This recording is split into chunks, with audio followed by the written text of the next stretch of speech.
welcome to this week's Shoot the Moon podcast. I'm broadcasting live and direct from Revenue Rocket World headquarters in Bloomington, Minnesota. With me today are my partners Ryan Barnett and Matt Lockhart, and our special guest, Kevin Lancaster, from the channel program. Welcome, guys. Hey, thanks for having me. Yeah, it's great to be here, Mike and Kevin. We are super excited to have you on. We don't get too many esteemed guests like yourselves. It's normally just Ryan and Mike and I. So this is a great one, and I'm going to get the heck out of the way. Ryan, take the lead. I appreciate it. And again, Kevin, thank you so much for joining us here today.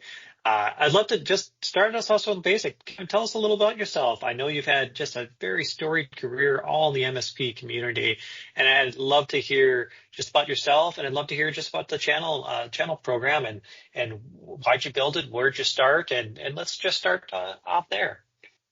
First of all, I'm going to have to come on this at least once a week for my ego. So thank you very much for that intro. I have been fortunate, blessed, fortunate, dumb luck, hard work, what have you, to be in this channel. Starting out, 25-ish years ago, built an MSP more focused on the public sector. So we're dealing with a lot of federal government agencies, and I saw the rise of the channel. Got into managed services, providing services to agencies, and then along the way, we were working with a whole bunch of different technologies and got into the reseller game, but realized in kind of that reseller world, it was a little frustrating that we'd find all these great technologies and then, start to scale, win these great contracts, and then they would get acquired by, these vendors would get acquired by big companies, and we have to start all over. So that led me down the path of building my own technology company in the cyberspace. Gosh, about 10 years ago, a company called ID Agent. So it started out in, kind of one side of the marketplace and as a service provider and grew that exceptionally well. We were fortunate, right market, right time, and then spun out a software company, grew that and sold that to Kaseya back in 2019 ish time frame. Stayed on for a couple of years and then had to scratch the entrepreneurial bug one more time with this channel program platform. And kind of the concept of it early on was to try to help reduce a lot of the fragmentation and friction in kind of this global channel and really more of the MSP, MSSP space, because as you guys know, it's, there's pockets of MSPs all over the place. There's thousands of vendors trying to get into the market. And so the early concept was, could we build this two-sided marketplace and help facilitate the connection between the emerging vendors and these MSPs and help the MSPs make better decisions. And so, yeah, it's been a wild ride, and it's been fascinating to see this industry as it's evolved from a couple different aspects, right? As a service provider, as a vendor, and then I've invested and advised quite a few vendors and MSPs, and so got I think a pretty unique perspective on this marketplace. No, absolutely. And for listeners of our program who may not be familiar with the channel program and Navistack, it's a bit of a platform, a bit of marketplace, a bit of an intelligence hub. Can you just explain, is that, or is it a bit of all of the above? Kind of when you developed the channel program and we're looking to provide value, where did that kind of come from, and where is it evolving into? Great question. I think at times we're always trying to answer that, what the heck did we create? But yeah, I think we started with the premise that the MSP itself was overwhelmed, and you always hear these terms, tech sprawl, stack overload. And, as we, started to build out the platform, early on, we built this tool, Navistack. It's a free tool where the MSP could come in and essentially visualize their technology stack. It's like using a bingo card and say, all right, here's what I'm using for email security. Here's what I'm using for security awareness training. Here's what I'm using for, SaaS backup and recovery. And we started with that, the idea that there are about 29 core products and services that an MSP would use. And that assumption was way, way off base, because as we started to get some traction, very quickly we realized there are about 72 different products and services that an MSP uses to either deliver services or manage their business. And that was quite I don't know, not alarming, but quite interesting, right? To see just really how massive the technology sprawl is. And so kind of getting back to your question. So we looked at this as we can facilitate the engagement between these vendors and the MSPs, but really we started to focus in on how can we really add value to the MSP, because we see that the friction is in the tool sprawl, the technology stack, and the decision making on, what vendor or what product should I be using? How do I keep up with the marketplace? How do I keep up with the Joneses? How do I keep that competitive advantage from a technology standpoint? So that's evolved, and now we've got just under 3,000 MSPs using Navistack, and that's something like 50,000 product editions. So that's been really just an awesome tool for the industry to be able to, again, come in and just take a snapshot of what they're dealing with. And then as that progressed, we got requests from MSPs was saying, hey, well, here's my stack. Can you help me manage my vendor contracts? Because we all understand or know like the dreaded auto renewal and 3-year contract is pervasive and plagues this industry. So we built fundamentally just with it's a contract management tool inside the platform, so you never miss a contract renewal, and you're not kind of saddled with another year if you wanted to cancel a product and what have you. So that was kind of the second evolution of this platform. And then the third evolution was here just, about 3 or 4 months ago, where we now enable the MSP to integrate their bank account and credit cards into the platform. That way they can get a real understanding of what their overall technology expense is. That the credit card and the bank account end up being the source of truth for every business, right? What are you spending, and what did you forget to cancel? So if you kind of look at the platform today, yes, it's a two-sided marketplace, but it's geared heavily toward helping the MSP make better decisions about their business. So from a financial standpoint, from a technology standpoint, and from a vendor enablement standpoint, because the vendors are in there adding their marketing documents, and we're just trying to make the lives of these MSPs a lot easier, especially when it's crazy chaotic in the age of AI. So, Yeah. yeah. Well, one of the things that I thought came out of the report that was at least interesting is the number of vendor categories that the vendor was saying they had, and the number of categories that your client base is categorizing. And it seemed like there was quite a bit of difference between what a vendor is saying, what they are able to provide, and what a customer, your MSP, is getting from that software. Was that a big revelation to you as well? Yeah, that was we actually saw that about a year and a half ago, maybe 4 or 5 months into Navistack, where MSPs were saying, hey, I'm using this PSA tool, for example, but I'm really just using kind of the help desk, features of it, right? But we're looking at these other, emerging PSAs. So can we just put this in the help desk category, or can we put it in the CRM category? Because a lot of these PSAs have, CRM capabilities. And so that was a big decision, because, the vendor perceives their product and they categorize their product a certain way, but then in reality, it's kind of, you put that in one example, that how the MSP uses a certain tool could be different. How they perceive the utility of that tool could be different. And so, we decided to give the MSP the ability to categorize the product how they see fit. But what that is in turn showed us is that there is a positioning and challenge for a lot of vendors, especially because and one of the other themes I think was really interesting about the report is that a lot of this is across every technology category, but what is a standalone product today is often 18 and 24 months down the line, it often becomes a feature of a broader product or a platform.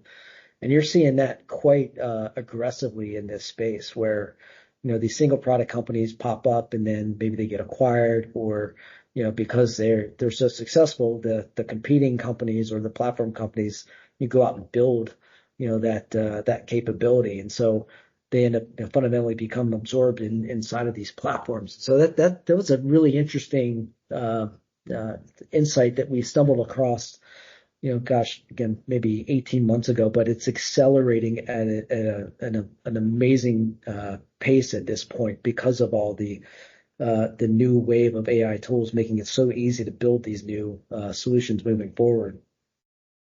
No, absolutely. And that's what you mentioned. The category is now, quote unquote, just a tool, or in the power of AI throughout, and the agentic AI inside of every tool allows for product releases at a pace that we've never seen before.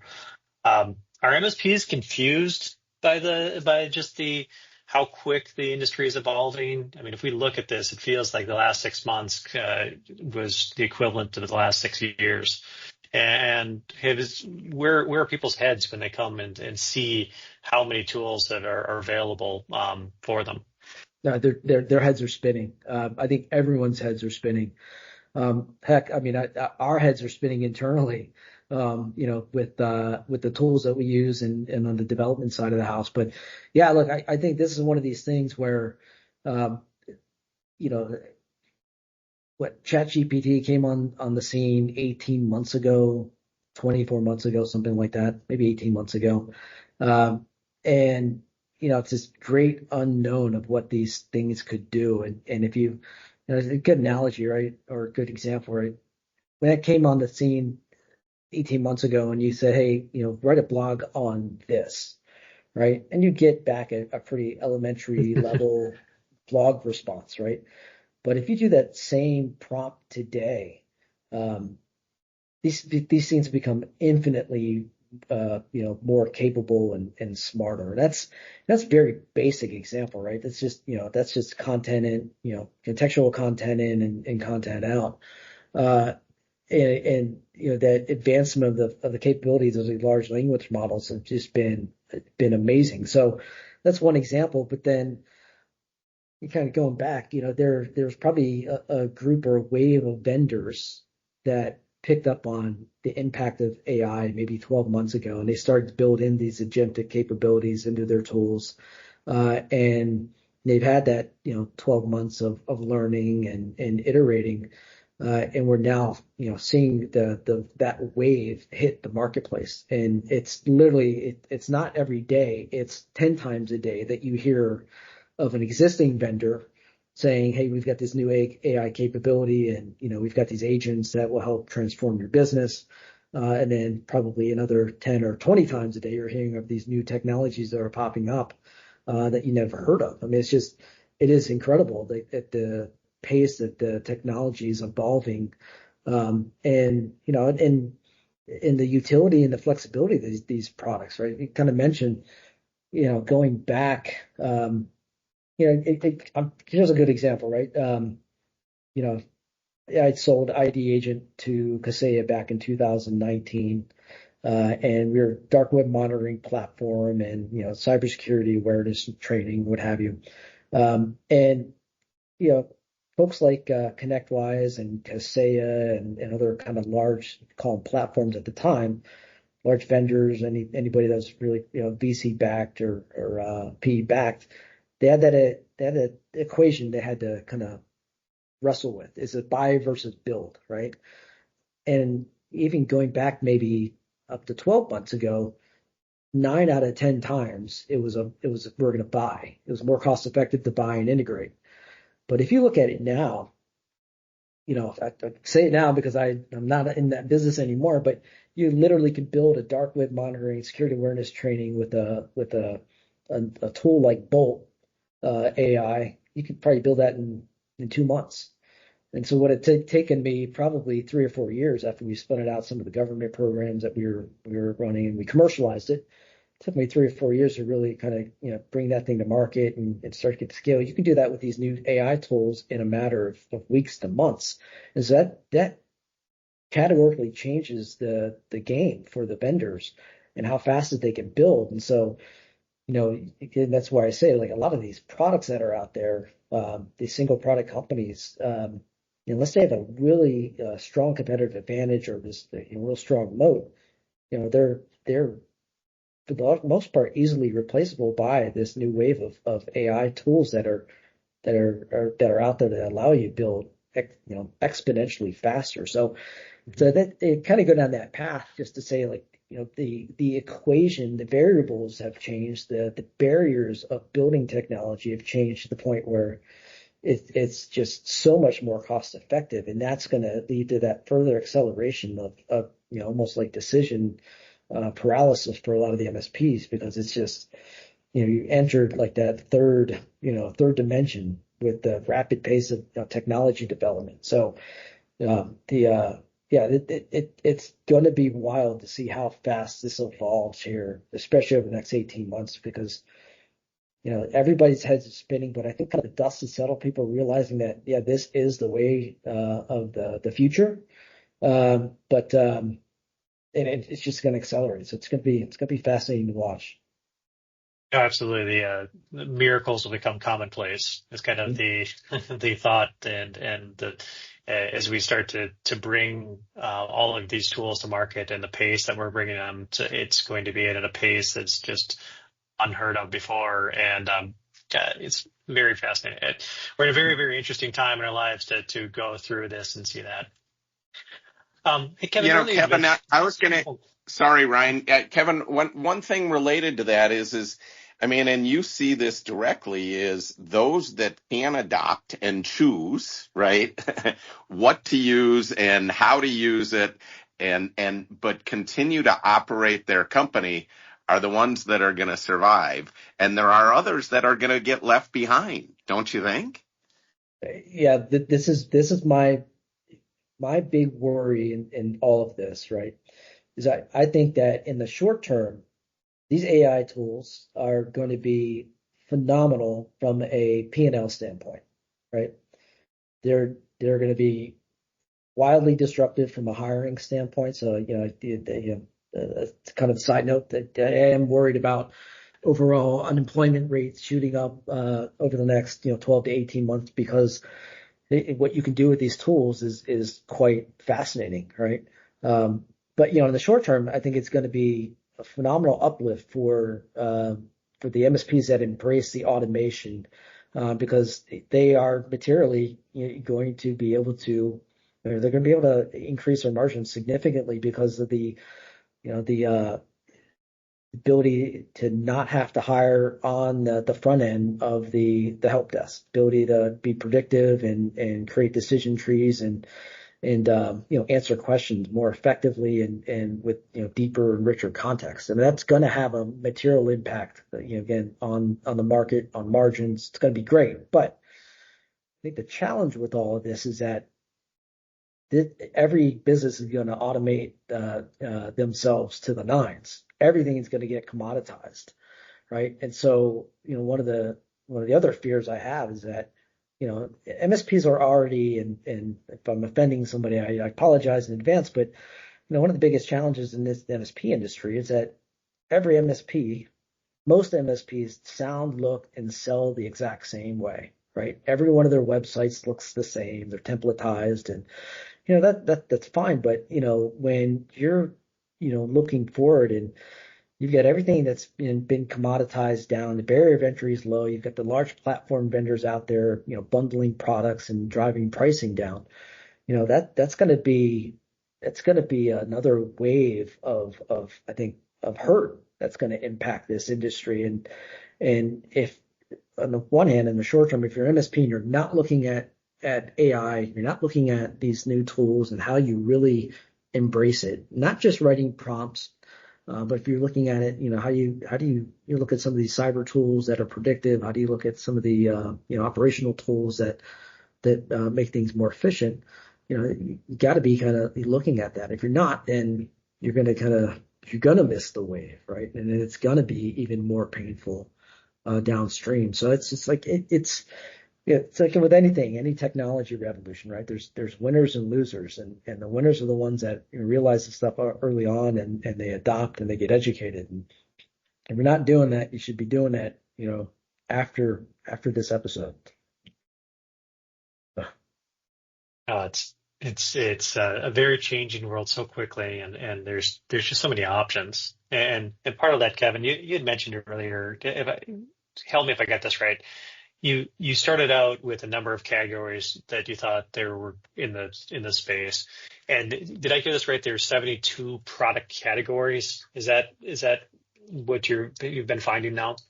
Well, that's the kind of the core product categories. So if you look at the MSP market in aggregate, and then you kind of break it down to what are the most common products and services that the MSPs use, there's about 72. And again, that includes your help desk, your remote, RMM, but also includes, your QuickBooks and your HubSpot and, some of the, tools like Canva, some of the, again, stuff that's more Sure. operationally internally. But if you look at kind of the totality of the product categories up on the channel program site, I think it's something in the neighborhood of like 266, 270 Wow. different product categories. Yeah. So, and that was one of the challenges is, there's some product categories that have products that have been added in the thousands. And then there are a handful of product categories that are a little bit obscure. Maybe they didn't take off. Maybe they're kind of, limited utility or use case. And maybe they have only been added a couple times. So we don't look at those as like core and really, ones to fully focus on. But yeah, like in the IT management space, for example, I think we started out with something like 39 categories, and we dropped that down to I think 23. But then if you looked at really what had volume, and there were about 13 core product categories. And kind of going back to that kind of comment or that we were talking about early on, looking forward, out of those 13 core product categories, I would guess that there'll probably be 7 to 8 of those categories left standing this time next year, because a couple of them will end up becoming, again, features of these larger platforms. So yeah, it's moving fast. Interesting. And so if you have those vendor categories, and do you happen to know just how many tools an MSP, like on average, someone who's using your platform here today, and they put their tools in Navistack, how many tools on average does an MSP have? Yeah, if you'd asked that question this time last year, it was about 58 different tools that they're working with. But now, again, this proliferation of some of these AI tools and the fact that a lot of these MSPs, interestingly, are looking at dev tools and building their own tools internally. Yeah, I think we're up to somewhere in the neighborhood of like 66 or 67 tools within the core kind of operational and service delivery stack of an MSP. So it's, and it's funny, you talk to some MSPs and they get it up and running on the platform, and they're like, I think we've got about 20 vendors, maybe.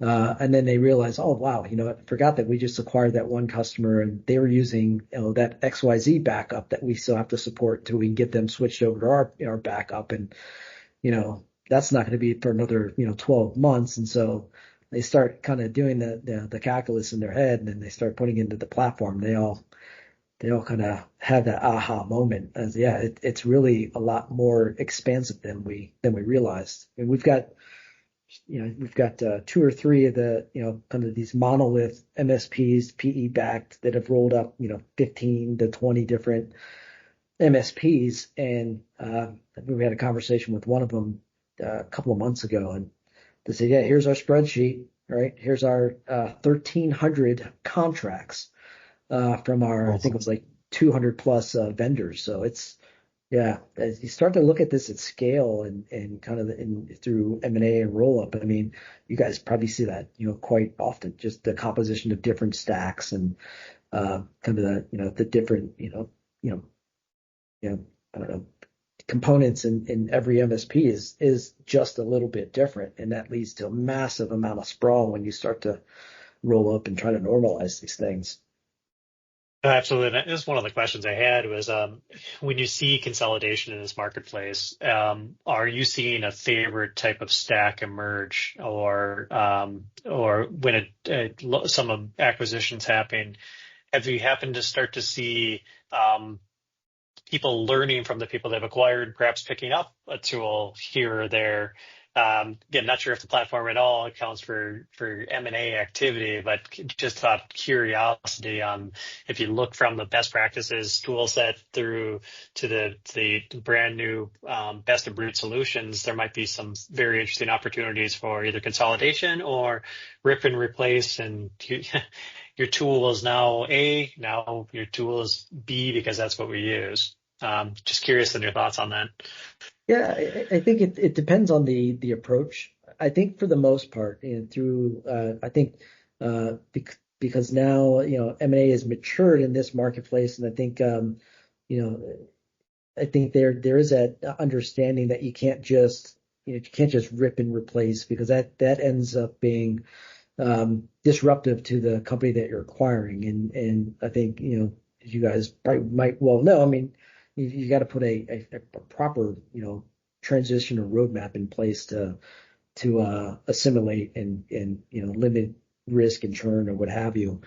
So there are a handful that say, look, it's our way or the highway, and it's going to be disruptive, and you can expect some client churn, but we get the economies out of the pricing that we have or what have you. And there's there's an argument for that, but I think for the most part, I think the better way is to put that roadmap in place and gradually transition and assimilate. And again, it kind of goes back to as I was saying earlier about the single product companies. And there are a handful of companies that have speaking in the MSP channel space, it might be one or two product companies, and they have a tremendous amount of loyalty, and they won't be replaced. But for the most part, because of the economics and because of the parity really in a lot of the products these days, especially from the platform vendors, you're seeing this really. You are seeing a push to platforms. I think that's really interesting, and I think that was championed by obviously the Enables and the ConnectWises and the Kaseya's of the world, but they all realize the benefit and the power, the pricing power that they have, and the cross-sell models that they can be really disruptive on price points. And so I think the larger groups that are in kind of the roll-up space, I think they're smart, right? They realize that through the roll-up, their endpoint counts and their license counts become 4, 5, 6, 10x, and they now have a bargaining chip against the platform vendors. So the platform vendor pricing is coming down, but the larger you get as an entity or an MSP, the more power you have to drive those prices down even further. So I think that's kind of the general trend that we're seeing in these stacks, is that there is a push to standardize on the platforms, and maybe that accounts for 80% of the stack, the core like service delivery stack, and then you're always going to have that other 20% that's will never change, or the new stuff that's coming in that's additive to the service delivery. So it's a great thing for the industry, and in that you can drive margin and economies and service optimization and really optimize the desk. But we got to think about the long-term impacts of driving these price points to zero and automating everything. Yeah. Wow. Well, and when you think about the AI adoption of tools, and a lot of the insight that you provide in your IT software management report really digs into just ideas and really opportunities for where these categories are going to go. I'd love to get your opinion on when MSPs start to adopt the agentic tools that are utilized in these platforms. What do you think is going to happen to just their revenue and profit? I know it's such a basic question, but when you look at the valuations in the space, everything is driven off of revenue growth rates and profit. And ideally, we use a rule of 45. If your 3-year average growth rate plus your EBITDA equals 45, you're fairly well optimized for growth and can either acquire firms or be acquired. Either one, when you start to get to that kind of magical number of 45, for at least what we've seen. As companies adopt these AI tools, what are you starting to see when it comes to that profit margin and the ability for them to execute perhaps with less people, or are you spending the same amount that you were on people on new tools? And kind of what is that impact on revenue or profit? Yeah, the impact is certainly positive. I mean, you're seeing material, increases in profit. And I think you're starting to see that. I think we're starting to see that maybe Q1 of this year, maybe actually toward the latter part of 24. Some of the tools that were built out there that were more in the kind of the workflow process automation space. The concept, it was phenomenal, is phenomenal.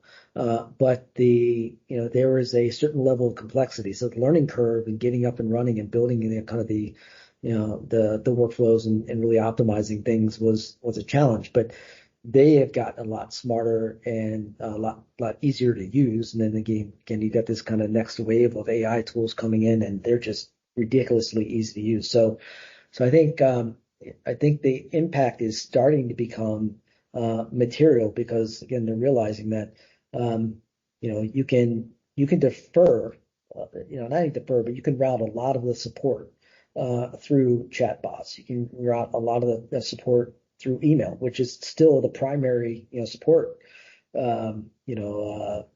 And then you can escalate to voice when needed, but percentage of escalation to voice is dramatically lower than it was 2 or 3 years ago, and that means that you do have potentially have less folks on the service desk. So I think optimization and margins on the service desk and overhead and labor, that's going to be nothing but positive in the short term, no question. But again, you think about it in long term, we're automating price points, platforms, price, everything's going to go down.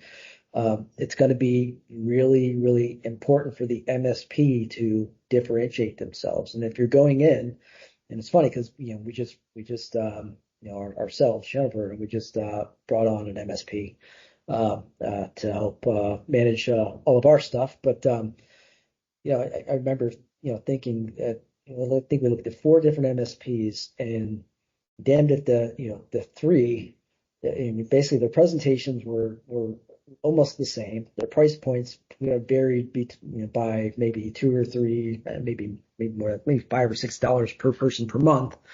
And it was like, well, really, just it's like throw a dart at that point, right? It was just, they all looked the same. Then we had a 4th one come along and really differentiated, really understood kind of what we've been preaching, our channel program with these platforms is that, if you're going to go in and just, focus on, backup and email security and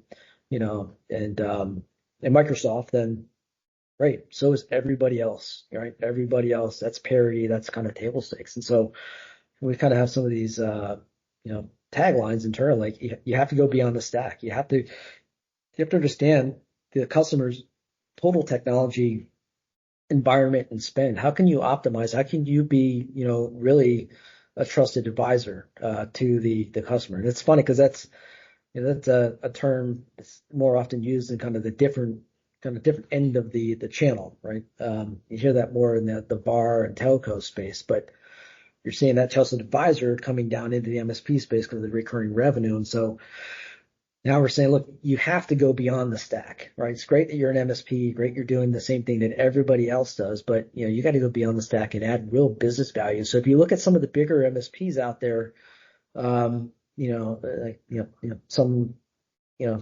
like a Data Prize or some of the others, they're talking about business outcomes. You go to their website, it's business outcomes, it's optimization, it's it's customer success versus per user per month type of messaging, right?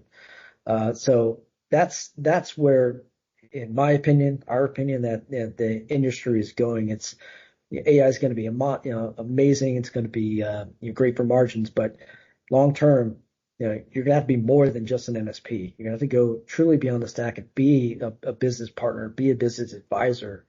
I think that's what's going to separate the wheat from the chaff moving forward. Yeah, you nailed it. I think one of the parts, I think either Jay said it in your report, or maybe it was you, Kevin, just being a traditional MSP is just not going to work anymore. And the evolution of being the what we would call just a plain MSP or a traditional MSP is going to move into more line of business applications. You're going to have support of applications that an MSP doesn't use or or have access to or understand, and you'll have to be much more business driven compared to just the technology driven.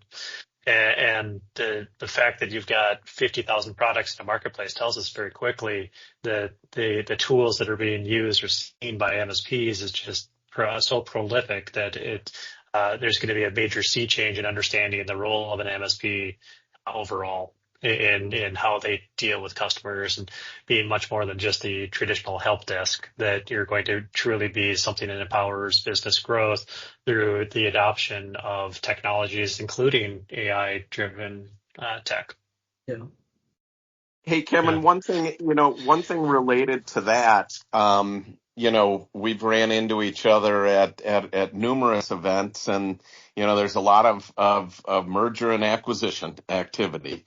How do you think the evolution of AI and the tools and the adoption of it, and then to your point, being able to move beyond, right, the traditional MSP, not just because of your operational processes and your adoption of automation, but then allowing that to enable you to do more for a customer, to add more value. How do you think that is going to impact the M&A landscape? And, we've seen it a bit where the bar is being raised by either PE-backed, firms, be it a Thrive or a Data Prize or even, smaller strategics who are saying, look, we can't take somebody on who isn't down this journey. Do you see that as well? Yeah, absolutely. Yeah, it's going to be pretty disruptive. I think that the MSPs really need to be thinking about, I've been answered this way. One of the things that is interesting about the kind of the vendor side of the equation for a moment, right? Because the technology is moving so fast, and there is parity across the technology landscape. Our advice to the vendors is that you got to lean into enablement as heavily as possible, right? You got to, if you got some vendors out there, some interesting ones are building these AI tools to help MSPs market more effectively, right? And, basically look at all their marketing materials and come up with a better marketing message, right? And it's kind of a really interesting use case for some of these, agentic tools and what have you. So the vendors have realized that, they gotta be more than just a vendor. They gotta be an enabler. They gotta be, part of that MSP's, not just supply chain, but support chain. And I think what that is opening the MSPs up to is realizing that, on one hand, they got to look for the vendors that are going to help enable them and really lean into helping them grow. But they have to take that same approach or ethos into their customer engagements, right? It can't be just, again, I'm providing this kind of core, technology stack. We're providing, business value. We're providing optimization.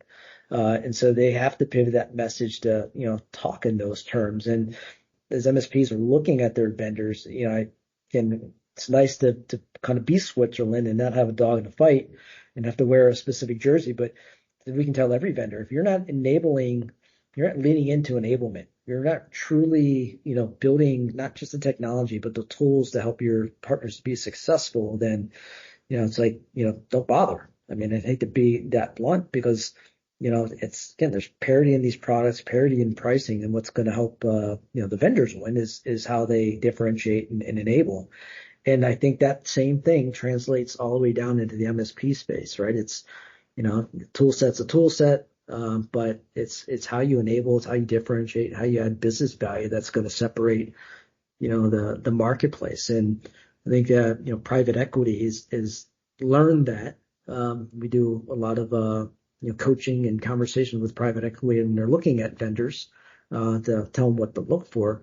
And I think, private equity, as you guys well know, and the MSP landscape is, they're looking at the efficiencies and the margins and looking at kind of the arbitrage and what they get. But I think they're also looking what was used to be an intangible. They're looking at as a tangible asset. And how do you really support those customers, and what business value can you add, and how do we differentiate our lines of business moving forward to, add that business value and become more than just, a recurring, right? How do we become operationally integrated into our customer? That way we're not, a line item that's struck, when they start looking at their budgets, right? You're helping them look at their budget and helping them decide what to strike versus you being struck, I guess is a better way to say it. Yeah. So interesting. Kevin, this has been very, very a great conversation. As you know, our audience is a lot of people who are either buying MSPs or selling an MSP. But if you were to talk to a founder and that was looking to sell their business in the next 12 to 18 months, how would you be, how should they be thinking about their tech stack and margins and the adoption of or the change in that place? So with the AI tools that are there, I mean, what advice would you give to that seller today to help look out a year from now on making their business look the best and perform the best with the tools that are available today? It's a great question. I think in the short term, it's kind of where we kind of started, right? It's AI has evolved at a torrid pace, and everybody heard about it, and it's going to take over, and it's going to become sentient and ruin all of our lives, or what have you. So there's kind of that mystique around it. But again, over the last 6 months, it's really become it's really proven that it's going to have material benefit across the stack and impact everybody's lives. So I think first things first, I think, you have to invest in understanding it. And let's be honest, I mean, I fit the demographic, but, most of these MSP owners started these damn things, 20 years ago, 25 years ago. And, not at the end of the rainbow, but we're all probably pretty much set in our ways, and learning new things is somewhat of a challenge, but you got to force yourself to understand this stuff. I mean, it's, I've forced myself over the last, 18 months, but more specifically the last month or two, to really understand kind of the impact of these solutions. So I think first things first, I think they really got to get a grasp on their stack, on the potential impact. And it's hard because there's a lot of hype out there. A lot of this, we're still in that hype phase of AI and what these things can do. But it's really sitting down and understanding, what is possible, and then mapping to what is possible within your stack, and looking where you can find these, areas of operational efficiency and margin efficiency. So, yeah, I think it's like anything. I mean, you got all those questions that you have to ask, the fundamental questions, right? Is it time? When am I acquired? Am I staying on? Am I exiting right away? And those were kind of the fundamental questions. But I think now, because you've got this third rail or third wall or third dynamic coming at us, you got to really understand, operationally, are we setting this thing up for success? If we're investing in AI, how deep are we going? And, that adds potentially a layer of complexity. across the stack, because the acquirers got to look at that AI and now how subject or how integrated that is into the stack. So yeah, I don't know. I feel like I might be rambling a little bit, but I think just because we're at the front end of this, I think the first thing you have to do is really pause and understand, in the basic level, right? Understand the difference right now between the concept of agentic AI, then you hear generative AI, and then the next iteration is predictive AI, right? So I think first things first, got to educate yourself on what these things mean. Once you start to do that, you can see, through the marketing fluff that's out there, and there's a lot of it. And then I think that'll help kind of frame up what the stack might look like, and then really the true impact that you can have on the labor and the margins moving forward. Because as you guys know, right, the acquirers are looking at this stuff, right? The acquirers have that added dynamic that they have to look at. So you gotta put yourself on even playing foot with the acquirers, because they can use that as a lever against you. So don't let them do that. So there you go. Yeah. No, it makes sense. No, I appreciate it, Kevin.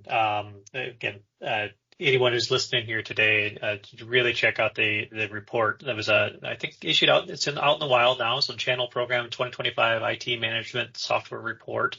Again, really great details. Everything from the intro through the ideas that you put out there, Kevin, has been, I think, very helpful for MSPs and people in this space. I'm really interested to, when you look at another industry, there's a gentleman, Scott Brinker, who wrote Chief Martech, and marketing tools. When he started tracking them in 2012, 13 area, there's about 700. And today, I believe it's 15,000, and we're adding, it's adding so quickly.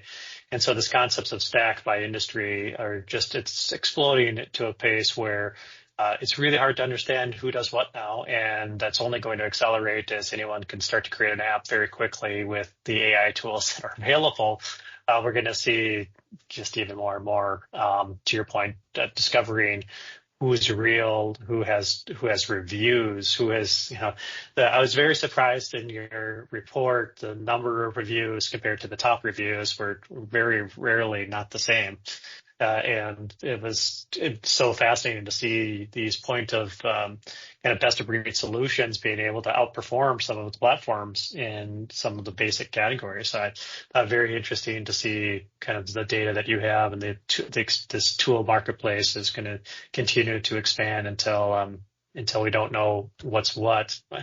Hopefully there's something, and I think that the channel program is going to help actually get tools down into a leverageable number that people can actually understand, implement, use, configure, optimize, and actually be able to build their business around it. So thank you to the MSP. Thank you for supporting the MSP community and everything you've done with this report. I appreciate letting us come on and talk about it. I mean, like I said, from the jump, we're committed to helping the MSPs make these better decisions, and the industry grow as a whole. So I think we can do from a data standpoint to help. That's what we're all about. So I really appreciate it. That's good. Mike, Matt, any closing questions? Well, I was just going to say thank you, Kevin. And one thing, while we've been, really focused on the MSP marketplace, I think a lot of the things that you've talked about, Kevin, really apply beyond the MSP marketplace. They really do apply to tech-enabled services organizations in general. So for our listeners who aren't MSPs today, still look at the report, because I think that the learnings that you'll get from them apply to you as well, and get you thinking about the adoption of your tool stack and the future of your organization and the automation of your organization. So really, really helpful, Kevin, and great to spend time with you. Appreciate it, Matt. Thank you very much. Thanks, Matt. Ryan, Kevin, fascinating discussion. Thanks for coming on today and sharing your experience with our listeners. With that, we'll tie a ribbon on it for this week's Shoot the Moon podcast. We encourage you to tune in next week when we'll unpack, more topics relevant to IT services companies pursuant to M&A and growth strategy. Make it a great week.